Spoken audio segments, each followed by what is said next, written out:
Sneha and you are watching all in one learning. Discuss करेंगे class 12 का एक chapter है दैट इज वेक्टर अलजेब्रा।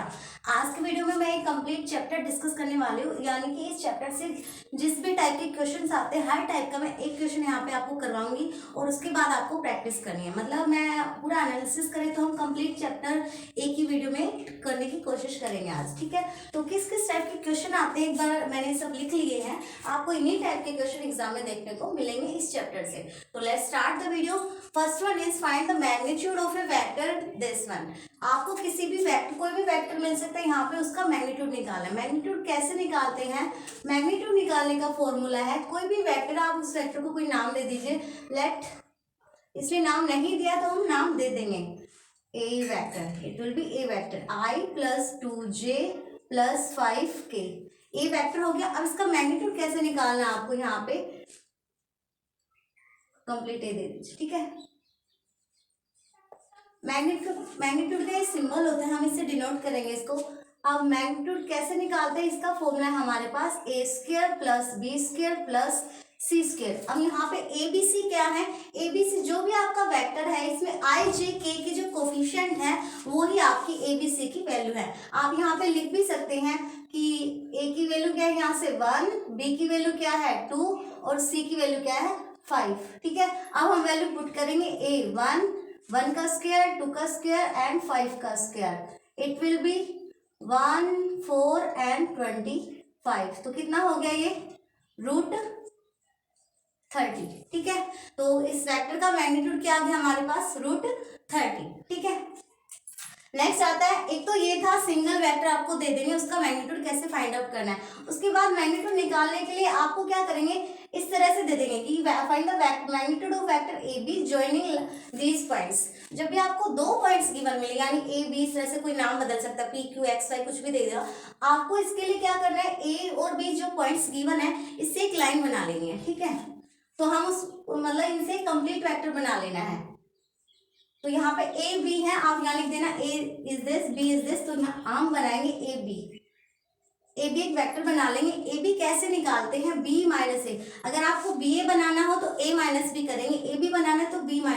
किसी भी वेक्टर, मतलब यहाँ से कोई भी पॉइंट से आपको वेक्टर बनाना है, लाइन बनानी है ना वेक्टर की, तो आपको उसको उल्टा नेगेटिव कर देना है। जैसे ए बी है तो b - a, अब b - a। अब b के पॉइंट्स क्या है 1 2 4 और a की क्या है ये, तो इनको माइनस कर दीजिए।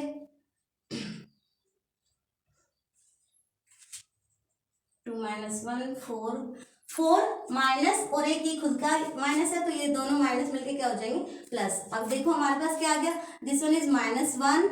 अब i लगा दीजिए, ये हो गया 1j और ये हो गया 4 + 3 7k। ए बी वेक्टर हमारे पास आ गया। अब उसके बाद उसका मैग्नीट्यूड निकाल देंगे। तो ए बी था, ए बी का मैग्नीट्यूड निकाल दो। मैग्नीट्यूड का फॉर्मूला मैंने बताया था, ए बी सबका स्क्वायर और का स्क्वायर रूट। तो यहाँ से ए की वैल्यू क्या है -1 का स्क्वायर, ये भी 1 का स्क्वायर और ये हो गया 7 का स्क्वायर रूट। तो क्या हो गया 1 + 1 + 49 दैट विल बी 51। ये हो गया इसका मैग्नीट्यूड, ठीक है। आपको मैग्नीट्यूड में दो टाइप के क्वेश्चन मिलेंगे, सिंगल दे सकता है या फिर कोई दो पॉइंट्स दे देंगे, उनको ज्वाइनिंग करना है। तो आपको वो यहाँ पे जो भी बोलेगा, ए बी बोला है, अगर यहाँ बी ए बोलता तो हम a - b कर देते, ठीक है। जो भी गिवन है उसके अकॉर्डिंग तो वेक्टर निकालिए और उसका मैग्नीट्यूड निकाल दीजिए। Third one is if A and B, आपको यहाँ पे दो वेक्टर्स गिवन है, अब उनका क्या करें फाइंड ए। यहाँ पे क्या a dot B, A dot B ये डॉट प्रोडक्ट बोलते हैं, और ये क्या है ए क्रॉस बी, इसको क्रॉस प्रोडक्ट। हम इनको scalar product, A dot B जो होता है उसको स्केलर प्रोडक्ट भी बोलते हैं और ए क्रॉस बी को हम वेक्टर प्रोडक्ट भी बोलते हैं। ये एमसीक्यू में पूछ सकते हैं कि भाई डॉट प्रोडक्ट को क्या बोलेंगे, then it will be scalar और क्रॉस प्रोडक्ट होगा वेक्टर प्रोडक्ट। तो अब देखिए ये टाइप क्या है, मतलब डॉट प्रोडक्ट और क्रॉस प्रोडक्ट कैसे फाइंड आउट करते हैं। देखिए आपके पास दो वेक्टर्स हैं, ए बी वेक्टर्स लिख लीजिए, I + 2j + 5k and b is 2i + 3j + 7k, ठीक है। अब इनका डॉट प्रोडक्ट कैसे करना है, डॉट प्रोडक्ट के लिए आपको क्या करना है, ए और बी दोनों जो वेक्टर्स हैं इनके i के कोफिशिएंट को मल्टीप्लाई करना है, फिर j के कोफिशिएंट, k के कोफिशिएंट, और उन सबको क्या कर देना है ऐड कर देना है। तो यहाँ से क्या आ जाएगा, i का क्या है 1, यहाँ से 2, 1 और 2 का मल्टीप्लाई करेंगे, इट विल बी 2 प्लस फिर जे जे की कोफिशिएंट 3 2 जा 6 प्लस और 5 और 7 35, ठीक है। सॉरी रूट नहीं लगेगा, बस इनको ऐड कर देना है, ठीक है। तो अब इनको ऐड कर दीजिए, इट विल बी 43, ठीक है। डॉट प्रोडक्ट हो गया। डॉट प्रोडक्ट कैसे निकला, बहुत ही सिंपल है, बस आई जे के सभी के कोफिशिएंट को मल्टीप्लाई करना, उनको ऐड कर देना है। आफ्टर दैट इसका फर्स्ट पार्ट हो गया। सेकंड पार्ट क्या है, क्रॉस प्रोडक्ट। क्रॉस प्रोडक्ट कैसे निकालना है, A cross B. Cross product के लिए क्या करना, आपको मैट्रिक्स बनानी पड़ेगी, आई जे के मैट्रिक्स बनाई। फिर जो भी वेक्टर्स आपके पास ए बी है, ए और बी की यहाँ पे आई जे के कोफिशिएंट इस मैट्रिक्स में लिख देने हैं। Here it is 1 2 5, this is 2 3 and 7 हो गया। उसके बाद आपने मैट्रिक्स चैप्टर में डिटरमिनेंट निकालना सीखा होगा, उसी तरह से डिटरमिनेंट आपको यहाँ पे इनको एक्सपेंड कर देना है, ठीक है। इसका इस मतलब जो मैट्रिक्स बने इसका डिटरमिनेंट फाइंड आउट करना है। डिटरमिनेंट में हम एक्सपेंड करते थे ना, तो ऐसे यहाँ से फर्स्ट रो को एक्सपेंड करेंगे, और डिटरमिनेंट के लिए क्या थी, ये पॉइंट्स भी लिखे जाते थे। तो लिखो आई लिखा, अब आई को छुपाएंगे, फर्स्ट रो फर्स्ट कॉलम छुपाया, क्या हो गया, इट विल बी 14 माइनस 15, ठीक है। फिर जे मैंने बोला था ओड प्लेस पे जो आ रहे हैं उनके नेगेटिव साइन लग जाएगा। जे फर्स्ट रो और सेकंड कॉलम छुपाइए, यहाँ से क्या आ गया, ये दिस 4 1 7 1 7 और ये आ गया 10। फिर प्लस के के लिए first row second third column ये 3 और ये आ गया 2 2 4। इसको फाइंड आउट कर दीजिए, ये क्या हो गया, नेगेटिव। बड़ा नंबर कौन है, 15, तो क्या हो जाएगा माइनस 1 आई, तो हम लिख सकते हैं माइनस आई। यहाँ से -3 और एक बाहर माइनस है, दो नेगेटिव मिलके क्या हो जाएंगे प्लस, तो इट विल बी 3 जे। और के क्या आ गया, 3 - 4, तो ये हो जाएगा -a। क्रॉस प्रोडक्ट आ गया आपका। अब क्रॉस प्रोडक्ट करने के बाद ये तो था a क्रॉस b की वैल्यू आई आपके पास। अब इसका यहाँ पे देखो क्या है, मैग्नीट्यूड है ना, तो इसका मैग्नीट्यूड और फाइंड आउट कर देंगे।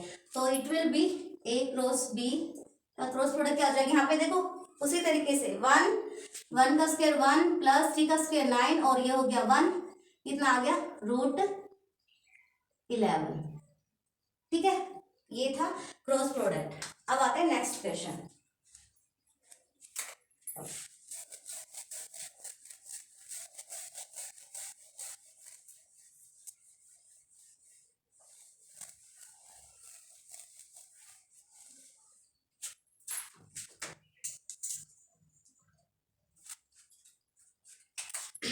Next one is find unit vector. Magnitude हो गया, सिंगल का हो गया, डबल का हो गया, डॉट प्रोडक्ट हो गया, क्रॉस प्रोडक्ट हो गया। अब नेक्स्ट टॉपिक क्या है इसका, यूनिट वेक्टर फाइंड आउट करना। यूनिट वेक्टर किसी भी वेक्टर का कैसे निकालते हैं, देखो आपके पास कोई वेक्टर मिलेगा, यहाँ 4th one question, A is a vector, vector की ये लिख लीजिए आई जे प्लस 2k, ठीक है। अब यूनिट वेक्टर का एक सिंबल होता है, यूनिट वेक्टर को हम डिनोट करते हैं ए कैप से, ठीक है। ये कैप थोड़ा इस तरह से ए कैप से। इसका फॉर्मूला क्या होता है, जो भी वेक्टर आपका गिवन है वो वेक्टर और नीचे उसका मैग्नीट्यूड, ठीक है। ये आपका यूनिट वेक्टर का फॉर्मूला है। अब देखो क्या करना है, सिंपल। ए वेक्टर क्या है हमारा, आई प्लस जे प्लस 2k और नीचे इसका मैग्नीट्यूड निकाल दीजिए। मैग्नीट्यूड क्या हो जाएगा 1 का स्क्वायर और ये 2 का स्क्वायर कितना हो जाएगा √6। मैंने डायरेक्ट कर दिया, एग्जाम में आप प्रॉपर तरीके से जैसे अभी मैग्नीट्यूड सिखाया था वैसे निकाल के दिखाना आपको। तो ये हो गया इसका unit vector.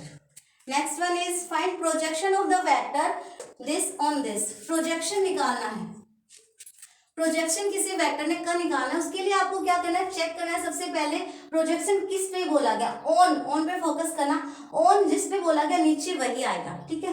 Projection of A vector क्या होता है, फॉर्मूला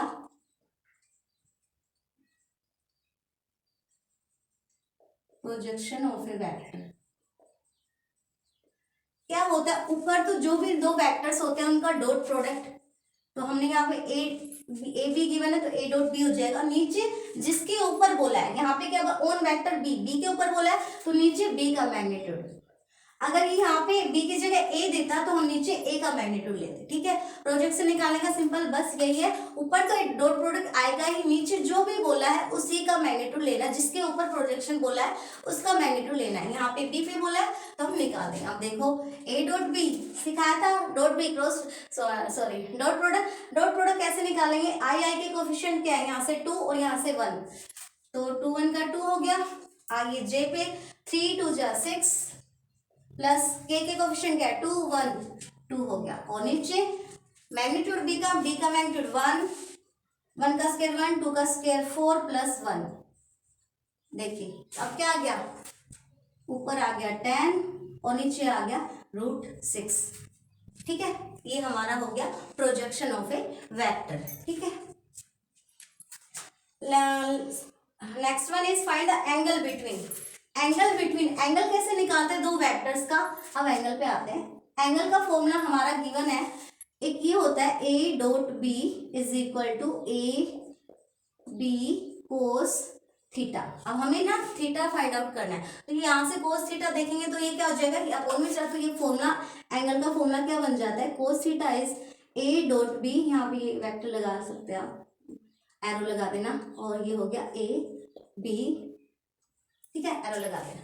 ये एंगल का फॉर्मूला बन गया किसी भी दो वेक्टर्स का। अब देखो ऊपर क्या है डॉट प्रोडक्ट और नीचे मैग्नीट्यूड। हमने डॉट प्रोडक्ट सीख लिया, मैग्नीट्यूड सीख लिया, तो बस वैल्यू पुट करनी है, निकाल दीजिए। सबसे पहले जो भी यहाँ पे फॉर्मूले में गिवन होती है वो वैल्यू आपको आंसर में मतलब आंसर शीट में लिख के दिखानी है, ठीक है। सभी वैल्यू फाइंड आउट करके दिखानी है।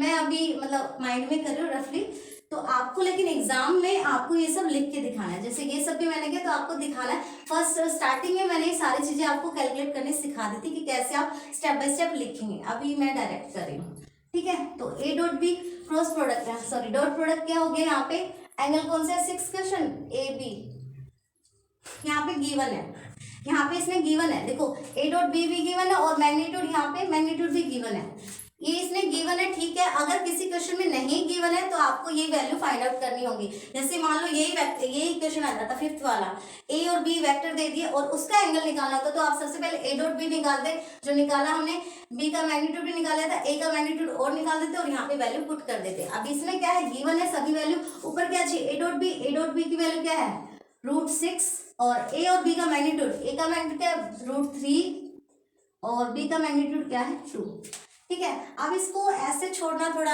सही नहीं लग रहा, इसको सोल्व आउट कर लेते हैं थोड़ा सा। देखो √6 जो है उसको हम बोल सकते हैं √3 मल्टीप्लाई √2 बोल सकते हैं ना, क्योंकि 3 2 जा 6, तो इसमें मैंने ब्रेक कर लिया।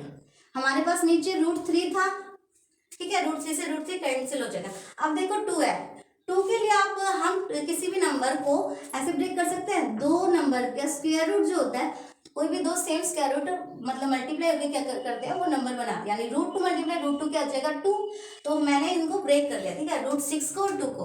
अब √3 से √3 कट कर दीजिए, √2 से √2 कट कर दीजिए, आंसर विल बी 1/√2, ठीक है, 1/√2 आ गया। ये क्या है हमारा कोस थीटा की वैल्यू, लेकिन इसमें क्या बोला एंगल, तो हमें यहाँ नहीं छोड़ना है। अगर कोई ऐसी वैल्यू हो, मतलब आपको पता है ये ट्रिग्नोमेट्री टेबल से है, ट्रिग्नोमेट्री टेबल से अगर एग्जैक्ट वैल्यू आपको उसकी पता है तो आपको यहाँ पे जरूर लिखना है। अगर नहीं पता, मतलब कोई ऐसी वैल्यू आ गई 15/12 16, मतलब कुछ इस तरह से कि वो ट्रिग्नोमेट्री टेबल की नहीं है, तो आप सीधा थीटा बोल सकते हैं कि कोस इनवर्स और वो वैल्यू। अब यहाँ से आपको नहीं करना है, कोस थीटा देखिए ये 1/√2 वैल्यू कितने पे होती है 45 पे होते हैं, और 45 को रेडियंस में क्या बोलते हैं 5/4, ठीक है। ये अगर आपको नहीं पता कैसे करना है तो मैं डिस्क्रिप्शन में लिंक शेयर कर दूंगी, मैंने इस पे भी ट्रिग्नोमेट्रिक पूरी टेबल और रेडियंस में कैसे कन्वर्ट कर रहे हैं सब कुछ उसमें डिस्कस किया हुआ है, आप वहां से चेकआउट कर सकते हैं। तो यहाँ से देखो कोस से कोस कैंसिल हो गया और थीटा क्या आ गया हमारा 5/4, ठीक है। तो ये हो गया एंगल फाइंड आउट करने का तरीका किसी भी टू वेक्टर्स में। लास्ट वन इज एक और टाइप हमारे पास आती है, ए एंड बी कोई वेक्टर है, वहां पे लैम्डा निकालो और perpendicular, if such that A and B are perpendicular vectors. जब भी आपको गिवन हो कि भाई दो वेक्टर के बीच में ये निकालो, अगर वो परपेंडिकुलर कंडीशन दे देता है, परपेंडिकुलर नाम आते ही बस आपको दिमाग में रख लेना है कि परपेंडिकुलर नाम आ गया, it means their dot product will be 0, ठीक है। तो इसने बोला ए बी वेक्टर दे दिए, लैम्डा की वैल्यू फाइंड आउट करके बताओ अगर ये परपेंडिकुलर है, ए एंड बी क्या है परपेंडिकुलर, यहाँ पे हम लिख देंगे A and B are perpendicular vectors, so A dot B will be 0, A dot B 0 हो जाएगा। अब ए डॉट बी निकाल लीजिए, क्रॉस प्रोडक्ट मैं बार बार क्रॉस बोले सॉरी, ए डॉट बी, तो इनका डॉट प्रोडक्ट कैसे फाइंड आउट करेंगे देख लीजिए, वही आई का मल्टीप्लाई, आई का 1 और यहाँ से क्या है 5, 1 को 5, ये जे के कोएफिशिएंट -1 मल्टीप्लाई होके क्या हो जाएंगे +1, और नेक्स्ट वन इज 7 और लैम्डा, ठीक है, ये हो गया 7 लैम्डा 0, ये क्या हो गया 6 + 7 लैम्डा फिर भी 0, 7 लैम्डा यहाँ पे, 6 को दूसरी साइड ले जाएंगे -6, तो लैम्डा की वैल्यू क्या आ गई -6/7, ठीक है। ये था हमारा लास्ट टाइप।